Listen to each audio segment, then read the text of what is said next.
زبور تیسری کتاب اور اس کا 74 باب جو 23 آیات پر مشتمل ہے۔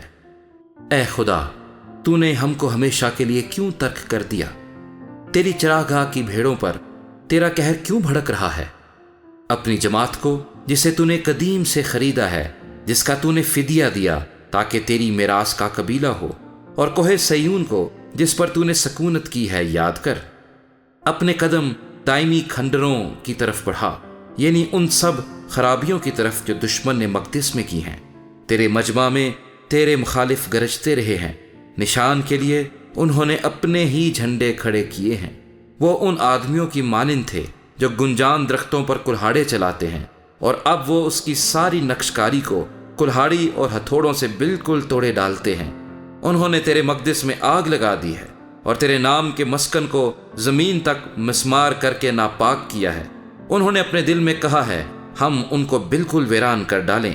انہوں نے اس ملک میں خدا کے سب عبادت خانوں کو جلا دیا ہے۔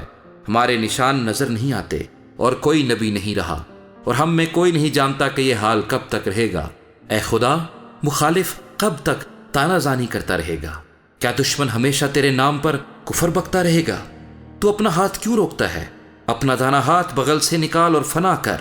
خدا قدیم سے میرا بادشاہ ہے جو زمین پر نجات بخشتا ہے۔ تو نے اپنی قدرت سے سمندر کے 2 حصے کر دیے۔ تو پانی میں اژدہاؤں کے سر کچلتا ہے۔ تو نے لویاتان کے سر کے ٹکڑے کیے اور اسے بیابان کے رہنے والوں کی خوراک بنایا۔ تو نے چشمے اور سیلاب جاری کیے۔ تو نے بڑے بڑے دریاؤں کو خشک کر ڈالا۔ دن تیرا ہے، رات بھی تیری ہی ہے۔ نور اور آفتاب کو تو ہی نے تیار کیا۔ زمین کی تمام حدود تو ہی نے ٹھہرائی ہیں۔